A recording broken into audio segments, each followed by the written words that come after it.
this one's going to be kind of exploratory questions, sir. Okay. Right? To start off basic, if you could state your rank, your full name, and where you're coming from. Colonel Dave Burton. I am the program manager for Intel Systems at Marine Corps Systems Command. And where'd you grow up from, sir? Well, I was actually born in the West Indies in Jamaica, but I grew up in Northeast D.C. This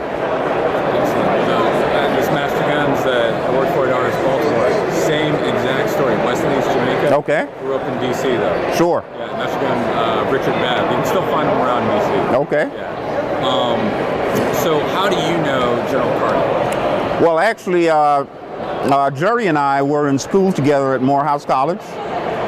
So we met around 1989 when I was a graduating senior, and he was coming into the MESEP program.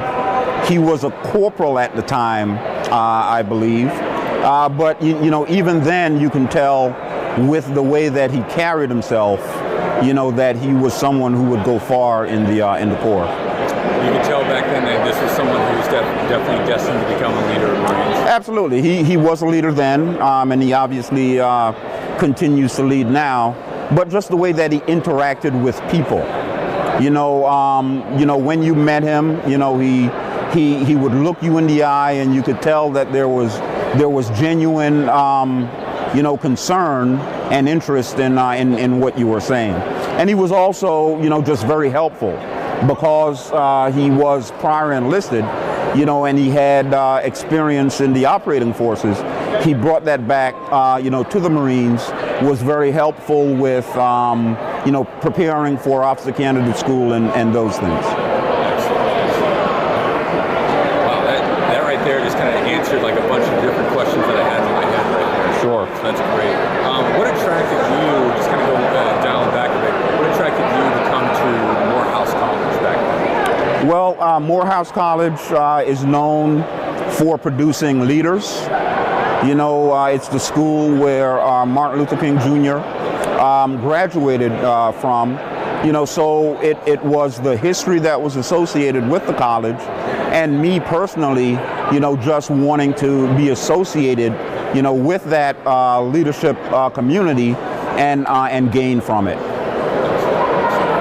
So once you left and went to OCS and eventually commissioned and everything, did you have any contact or any interaction, or did your paths cross with General Carter again? Absolutely. We saw each other periodically, you know, as we both served and was promoted in our careers.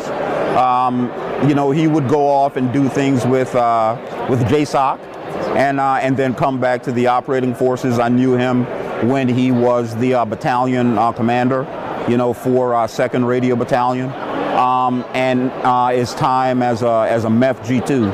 So our careers have crisscrossed numerous times across the years.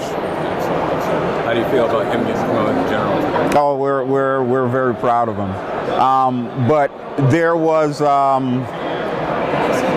always this something extra, you know, about Jerry that we knew, you know, that he was destined for greatness. So we're obviously just very, very proud of him, you know, that he's achieved this next step in his progression.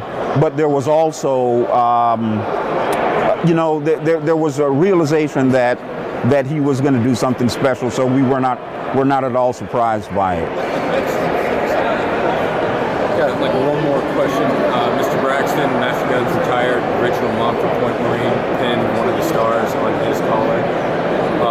What is the significance of that view to see a Montford Point Marine pin a star general onto Jerry Carter? You know, it reminded me of the birthday ball cake ceremony, where the oldest Marine passes the cake to the youngest Marine, symbolizing, you know, passing wisdom and experience. You know, so we look at what the Montford Point Marines did in terms of establishing themselves in the Marine Corps as basically being the building blocks that were put in place that resulted in my success, in General Carter's success. So we see them as being the foundation for what was built for African Americans in the Marine Corps.